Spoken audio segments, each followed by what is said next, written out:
So I'm just trying the black ice cream from Milk Jam Creamery on Lynn Hall Avenue in Minneapolis. And it's made with incredibly dark cocoa and has a coconut almond milk base. And the texture in the very beginning, I actually had no idea how to describe.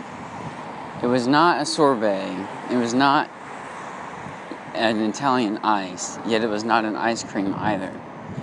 It was a cross between all of those blends and a texture that I really cannot describe that visually looked like a molten lava cake on the inside, almost, or a very moist brownie.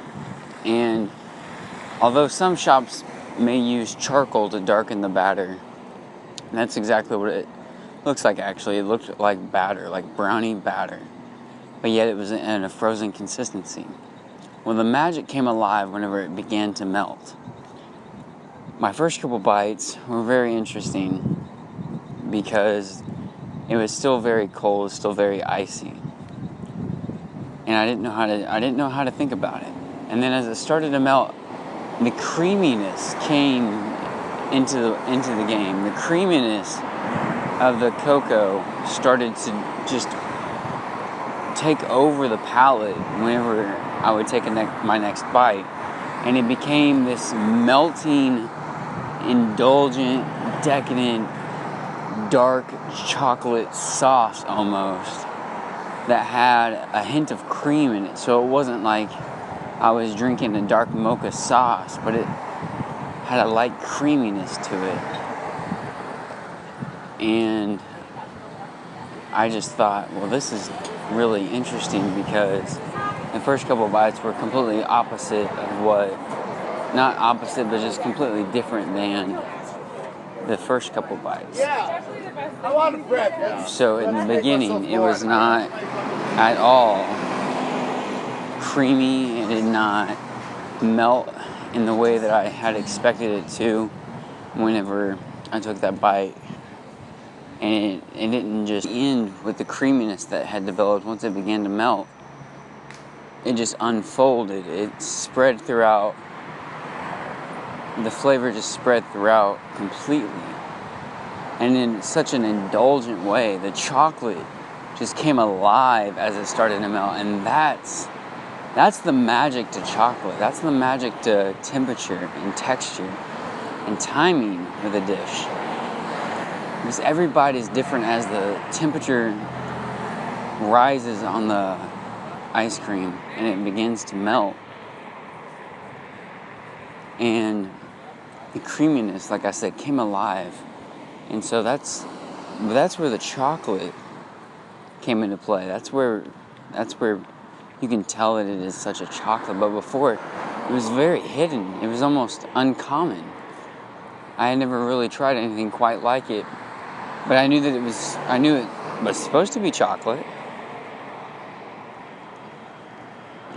It was a very interesting take, to say the least. And chocolate is one of those things that many of our palates in the United States are truly unaware of what it really tastes like without the added sweetener, the added milk, and the added vanilla. Yet, at this stage in my life, I know what chocolate can be. I know what chocolate tastes like. And the fascinating thing with this ice cream, though, because it is a blended coconut almond base that is whipped and frozen, the coconut flavor and the almond flavors both together come through as the ice cream begins to melt. And so you can get a hint of almond, you can get a hint of coconut, and then you get the kick of the chocolate, and the chocolate is what lasts. But in the beginning, you get the little hint of the almond and coconut flavors as the creaminess of the ice cream begins to melt upon the palate, and the chocolate just spreads like lava unfolding from a mountain. It was very, very interesting.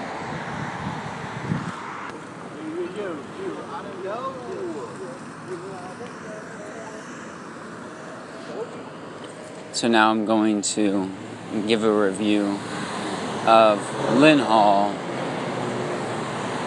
on Lyndale Avenue in Minneapolis, Minnesota. As I ran by this restaurant yesterday morning on a morning run at 5:30, where they opened up at 7:30, I stood by the window looking inside in awe as I saw an elegant, incredibly ornate space that is so decorated with excellence that it was inspiring. It wanted people. It brought you in as an audience member from the outside. It was beautiful. It was inspiring, like I said. And that was just one of the main seating areas. Yet, there's a beautiful patio out front as well. Within the window, you could see the espresso bar lined alongside and the kitchen in the back. While taking a peek around the corner, there was also another section to this expanding infrastructure of a restaurant. There was an opportunity for culinary presentation and video recording for a cooking class near the back end corner of the restaurant as well. And so I learned that the restaurant serves as a community incubator and a culinary skills and professional workshop location for people in the community as well. This is Minnesota. This is Minneapolis. This is the land of intentionality, it seems to me. And I love it. I think that Lynn Hall is doing some great educational workshops to help people be connected to their food systems in an approachable way and showing people high quality cuisine at a pretty price point.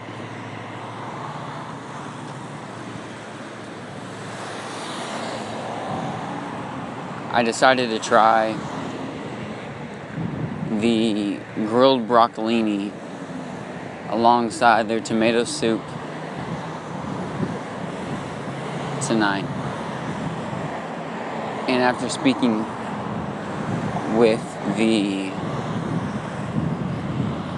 host at the counter and going over the menu and different options, different textures, different flavors, different ways that they create their dishes, I learned that on how they present each dish and the ingredients involved. They offer a nice small plate menu for the sides where you can order 3 for a reduced price versus each one individually. Well, there were 3 items on that side menu that I was interested in: the roasted mushrooms, the grilled broccolini, and the polenta. Now, the polenta, as I understand it, is a cross between a mash and a risotto. And if it was too mashy, I knew I would not enjoy it because I'm a texture person and a flavor. And I like the crunch, I like the texture. So a risotto would have been probably better for me in this instance. So, the polenta was more of a mash. It was a herby, buttery, really savory mash that reminded me of a mashed potato, of course. Well, thankfully, the host at the counter side walked me through what it might look like had I tried it, and describing it to me in a way that helped me understand. Then she let me try it by giving me a sample. And she was correct. It was more mash than I would have liked, and so we declined that opportunity going forward. Thus, I was left with a dilemma. Do I choose the broccolini and the roasted mushroom and go for something that I less desired on the 3-plate side menu? I could not decide. But if you know me, you know that I enjoy Italian flavors. So I thought roasted mushroom, grilled broccolini, I needed tomato. But there was no tomato option on the small plate menu. And I continued to contemplate, what do I do? What do I do? Well, I noticed on the salad there is an heirloom tomato and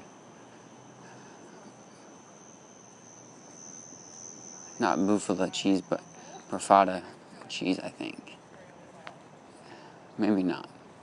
It was heirloom tomato salad with roasted almonds and arugula and a couple other ingredients. And I thought about taking this dish. For $13, I knew it would be a good choice. All the flavors were there. Nice lemon vinaigrette to top it all off, to open up the flavors of the aromatics and the arugula. Absolutely. It would have been a great choice.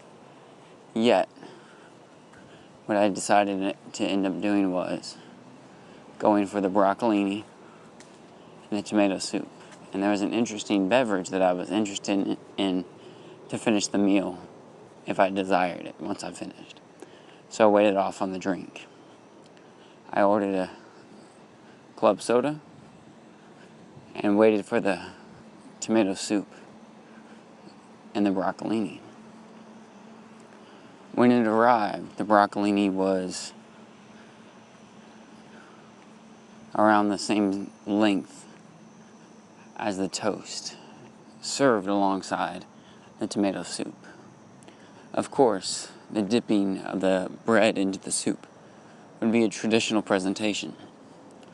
And I was pairing the broccolini, charred on the external ends of the broccoli florets, all the way through the stem of the branch to the other end, which was around 4.5 inches. The broccolini was no larger. Broccolini floret was no larger than the sphere that forms from curling 2 fingertips back to your palm. It was crispy, the toast. It was smooth to the center, buttered to the core, yet ungarlicked, like a traditional Texas toast. The shrapnel edge gave me the bite that I liked from the crunch factor that I enjoy. Dipping into the tomato soup and letting it rest later, letting the soup rest, I noticed the oils rising to the top. It is clear that there was a good amount of olive oil within this tomato soup, if you want to call it a soup. It was more of a cream, but not a cream. Was it a broth? It was not a broth. It was more of a puree. More of a creamy, velvety puree of tomato with a little bit of herb, a little bit of salt, a little bit of oil.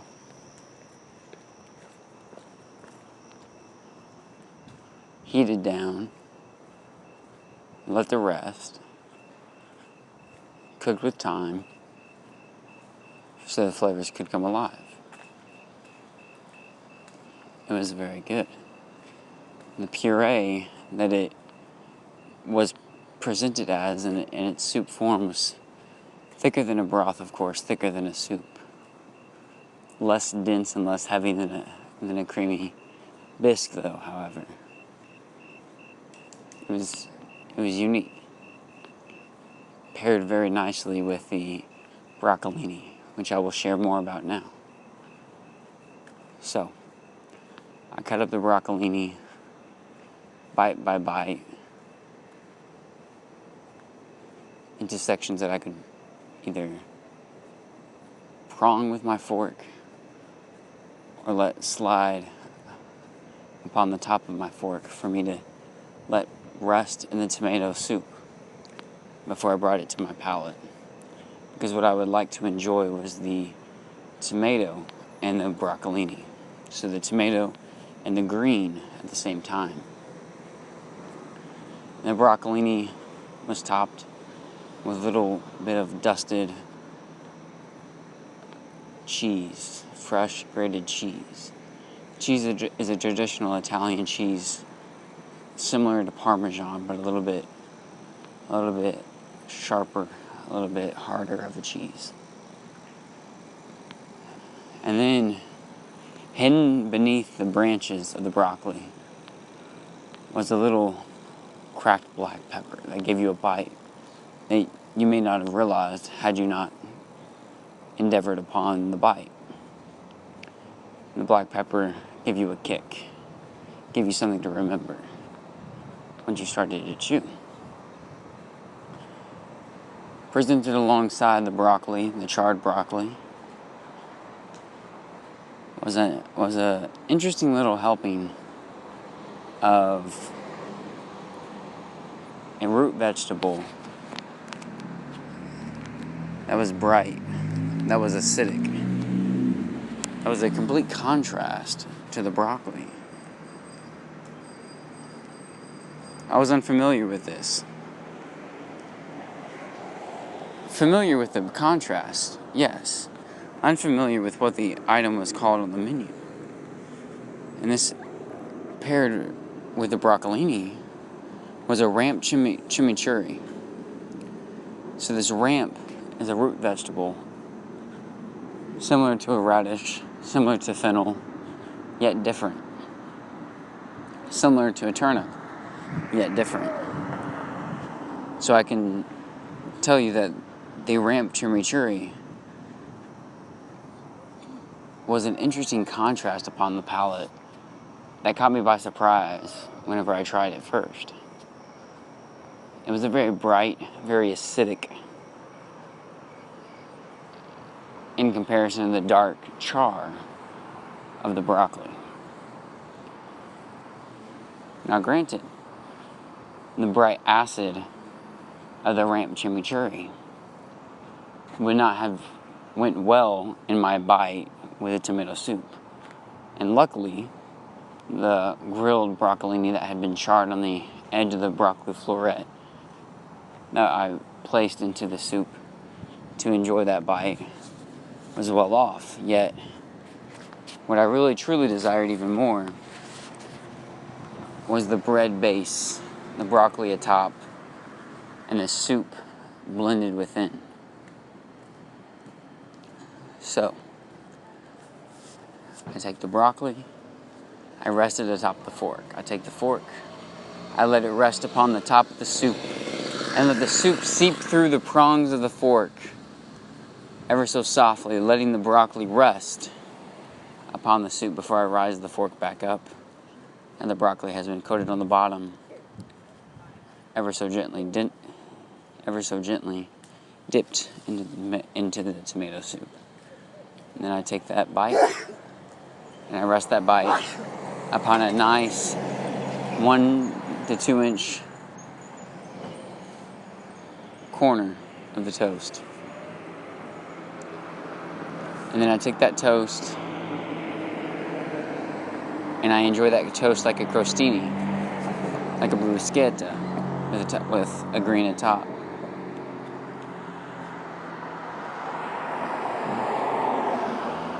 And it was incredible. It was delicious. The black pepper finish blended within the roasted Parmesan and the oil from the broccolini and the soup. That was the kind of taste that I was ready to enjoy. A little hint more of the black pepper would have been a fancier touch for me, as I enjoy spice. Yet I know that not every palate would have been so close to enjoy the extra pepper. The extra peppery spice, for me, would have been nice. But I would not ask of such a thing from a chef, to change what he would like the dish to be consumed as, what he would like the dish to be enjoyed as. It's like asking an artist to change a painting after they've already painted it and framed it. You don't go back.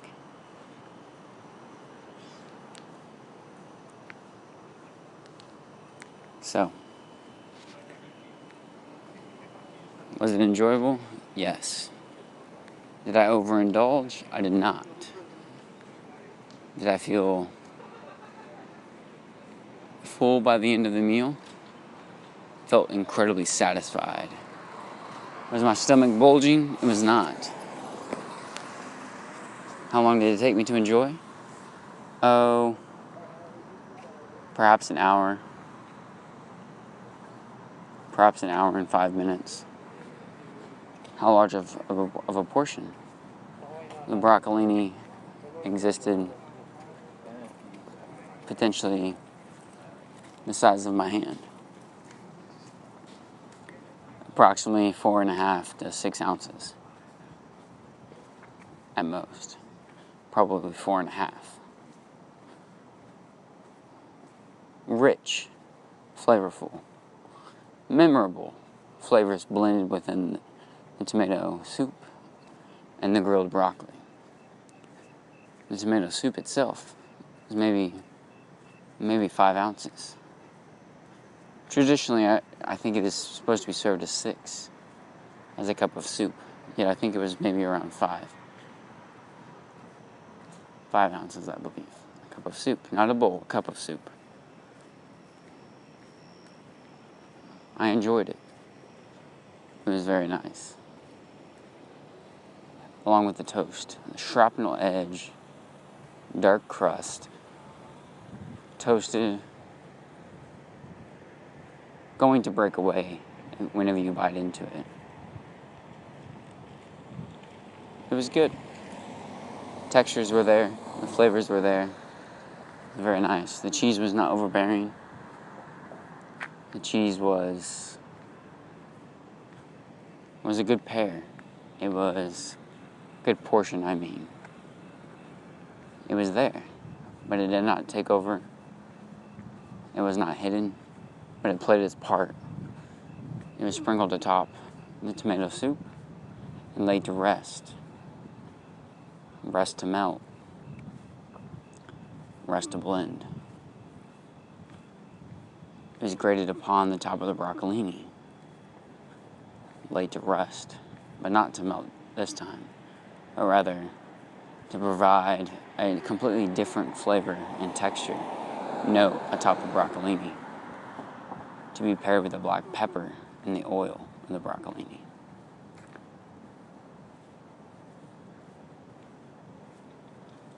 And the toast, well, it was the oiled, smooth, almost pillow-like center with the crusted edge. So each unique component, incredibly different, yet come together in a fashionable way. Each has a strength, each has a weakness, yet when you bring them together, they fulfill each other's needs and showcase each other's strengths in a whole new way. And that is what I was striving for. And that is why I'm striving for the best bite at every time, at every chance I get. And it may take me 10 minutes at the menu to decide my meal. It may take me 5 minutes of a conversation with the waitress or the host. But I know what bite I want, and I know how to achieve it. I know the experience to make. So I strive for that experience because I can feel it. I can feel it in the future, and I'm striving for it. I can see it, I can taste it, I can remember it from times before. Or maybe I sometimes can imagine it. Imagine it in ways that I've never been introduced to it myself before. But yet, I can see it. I can taste it. I can feel it. And that's the reason why I'm quite unique sometimes. I may not know how to fix a tire. I may not know how to put up boards to a house or how to lay bricks. I may not know how to play music or read music or paint a picture. But this is my art. And this is my industry. And this is me and my creativity.